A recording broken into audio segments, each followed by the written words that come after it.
Hello everyone, नमस्कार आप सभी को।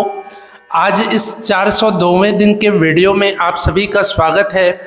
आइए कुछ महत्वपूर्ण प्रश्नों को देखते हैं जो आने वाली संगीत की प्रतियोगी परीक्षाओं में अवश्य ही पूछे जा सकते हैं, क्योंकि ये प्रश्न भूतपूर्व अनेकों संगीत की प्रतियोगी परीक्षाओं में पूछे गए प्रश्न हैं। ठीक है, तो इसलिए आप इस वीडियो को बिना स्किप किए, बिना फास्ट किए पूरा ज़रूर देखिए। तो आइए आज का पहला प्रश्न देखते हैं। आज का पहला प्रश्न है, राग यमन के वादी संवादी स्वरों के बीच संवाद है। राग यमन जो कल्याण थाट का राग है, इसमें वादी स्वर गंधार और संवादी स्वर निषाद है। तो इन वादी संवादी स्वरों के बीच जो संवाद है वो है सापा संवाद।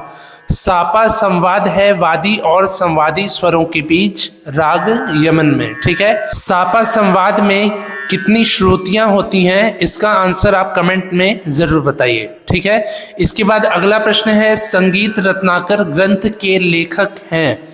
संगीत रत्नाकर ग्रंथ के लेखक हैं शारंग देव जी।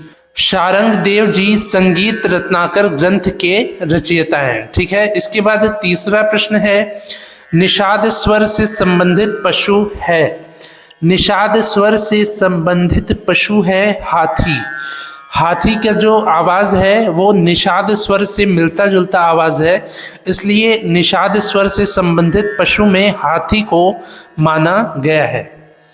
इसके बाद अगला प्रश्न है, शारंग देव जी ने नाद के 5 भेद बताए हैं।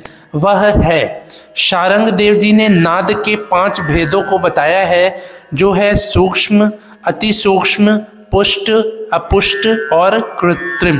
ठीक है, सूक्ष्म, अति सूक्ष्म, पुष्ट, अपुष्ट, कृत्रिम, ये नाद के 5 भेद हैं जिसको शारंग देव जी ने बताया है। इसके बाद अगला प्रश्न है, मेघ मल्हार राग का थाट है। राग मेघ मल्हार का थाट है काफी थाट। काफी थाट जो है, इसमें गंधार और निषाद स्वर कोमल, बाकी के सभी स्वर शुद्ध प्रयोग किए जाते हैं। तो मेघ मल्हार राग जो है ये काफी थाट जन्य राग है। इसके बाद अगला प्रश्न है, बसंत परज राग का थाट है।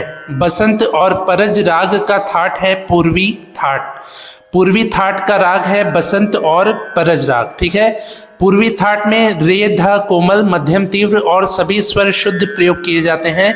तो पूर्वी थाट का जो राग है ये है बसंत राग और परज राग, और काफी थाट का राग है मेघ मल्हार राग। इसके बाद अगला प्रश्न है, रामामात्य जी ने स्वरमेल कलानिधि ग्रंथ में नाद के कितने भेदों का उल्लेख किया है। रामामात्य जी ने स्वरमेल कलानिधि ग्रंथ में नाद के 3 भेदों का उल्लेख किया है, मंद्र, मध्य और तार। ये 3 भेद रामामात्य जी ने स्वरमेल कलानिधि ग्रंथ में बताए हैं। ठीक है, इसके बाद अगला प्रश्न है, नाद कितने प्रकार के होते हैं। नाद जो है ये 2 प्रकार के होते हैं, आहत नाद और अनाहत नाद। आहत नाद, अनाहत नाद, ये 2 प्रकार के नाद होते हैं, पर रामामात्य जी ने नाद के 3 भेद बताए हैं। 3 भेदों का उल्लेख किया है अपने ग्रंथ स्वरमेल कलानिधि में, और वो भेद है मंद्र, मध्य और तार। ठीक है, ये जो है ये सप्तक भी होता है, मंद्र सप्तक, मध्य सप्तक और तार सप्तक, पर रामामात्य जी ने 3 भेद बताए हैं नाद के, मंद्र, मध्य और तार। इसके बाद अगला प्रश्न है, आसावरी थाट जन्य राग है। आसावरी थाट में गंधार, धैवत, निषाद स्वर कोमल, बाकी के सभी स्वर शुद्ध प्रयोग किए जाते हैं। तो आसावरी थाट से जन्मा हुआ जन्य राग है देसी राग। जनक थाट आसावरी से जन्य राग है देसी राग। ठीक है, इसके बाद अगला प्रश्न है, राग देसी को आसावरी अंग के अलावा अन्य किस अंग से गाया जाता है। राग देसी जो आसावरी थाट जन्य राग है, तो इसको आसावरी अंग से तो गाया ही जाता है, इसके अलावा काफी अंग से भी गाया जाता है राग देसी को। इसके बाद अगला प्रश्न है, बिलावल राग का वादी संवादी स्वर है। बिलावल राग बिलावल थाट से जन्मा हुआ राग है, इसमें वादी स्वर धैवत और संवादी स्वर गंधार है। ठीक है, बिलावल थाट में सभी शुद्ध स्वरों का प्रयोग किया जाता है। तो बिलावल राग में वादी स्वर धैवत है और संवादी स्वर गंधार है। बिलावल राग का गायन समय क्या है, इसका आंसर आप कमेंट में जरूर बताइए। इसके बाद अगला प्रश्न है, पखावज की संगत वाली गायन शैली है। पखावज वाद्य की संगत वाली गायन शैली है ध्रुपद। ध्रुपद को पखावज वाद्य के संगत के साथ गाया जाता है, यानी कि पखावज जो वाद्य है ये खुले बोलों वाला वाद्य है। इसमें जो ताल बजते हैं वो खुले बोलों के ताल होते हैं, तो ध्रुपद में जो है खुले बोल के तालों का प्रयोग किया जाता है। तो पखावज जो वाद्य है, इसलिए पखावज वाद्य ध्रुपद शैली के साथ संगत का वाद्य है। इसके बाद अगला प्रश्न है, दीपचंदी ताल की बियाड़ लयकारी कितने मात्रा में आएगी। दीपचंदी ताल जो 14 मात्रा की ताल है, 14 मात्रा की ताल है दीपचंदी ताल, इसकी बियाड़ लयकारी आएगी 8 मात्रा में। 8 मात्रा में बियाड़ लयकारी जो है वो आ जाएगी दीपचंदी ताल की। ठीक है। इसके बाद अगला प्रश्न है, दीपचंदी ताल की बियाड़ लयकारी किस मात्रा के पश्चात से प्रारंभ होगी। तो दीपचंदी ताल जो 14 मात्रा की ताल है, इसकी बियाड़ लयकारी जो है 8 मात्रा में आएगी और पश्चात होगी, मतलब शुरू होगी 6वीं मात्रा के पश्चात। 6वीं मात्रा के पश्चात 7वीं मात्रा से प्रारंभ होगी दीपचंदी ताल की बियाड़ लयकारी और 8 मात्राओं में आएगी। ठीक है। इसके बाद अगला प्रश्न है, रामाश्रय झा जी के द्वारा रचित अभिनव गीतांजलि ग्रंथ के कितने भाग हैं।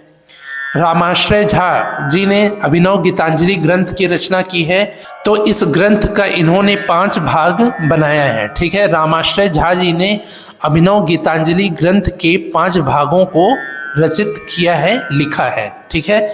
इसके बाद अगला प्रश्न है, सारंग अंग के लिए स्वर है। सारंग अंग का रागवाचक स्वर है रे मा रे सा। ठीक है। ऋषभ मध्यम ऋषभ षड्ज, ये जो स्वर है ये सारंग अंग का मुख्य स्वर है।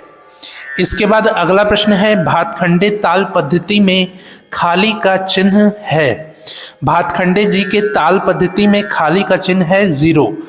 0 के द्वारा खाली का चिन्ह दर्शाया जाता है भातखंडे ताल पद्धति में, और सम का चिन्ह दर्शाया जाता है क्रॉस के द्वारा। ठीक है। घोड़े के द्वारा या क्रॉस के द्वारा सम का चिन्ह दर्शाया जाता है और 0 के द्वारा खाली का चिन्ह दर्शाया जाता है भातखंडे ताल पद्धति में।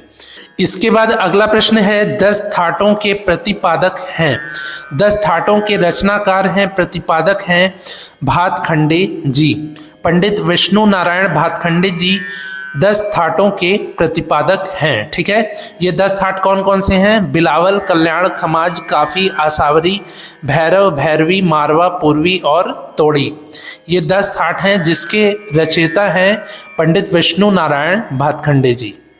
इसके बाद अगला प्रश्न है, 10 थाटों का उल्लेख सर्वप्रथम प्राप्त होता है। 10 थाटों का उल्लेख सर्वप्रथम प्राप्त होता है भातखंडे जी के द्वारा रचित श्री मल्ल लक्ष्य संगीतम ग्रंथ में। ठीक है। श्री मल्ल लक्ष्य संगीतम ये ग्रंथ के रचनाकार हैं भातखंडे जी, और इसमें ही सबसे पहले इन्होंने 10 थाटों का उल्लेख किया है। इसके बाद आखिरी प्रश्न है आज का, रूपक ताल में मात्राएं होती हैं। रूपक ताल में मात्राएं होती हैं 7 मात्राएं।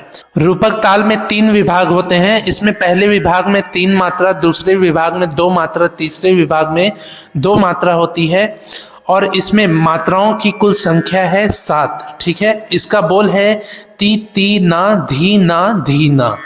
तो रूपक ताल जो है 7 मात्रा की ताल है। इसके अलावा रूपक ताल के अलावा और कौन कौन सी ऐसी तालें हैं जो 7 मात्रा की तालें हैं, इसका आंसर आप कमेंट में ज़रूर बताइए। ठीक है।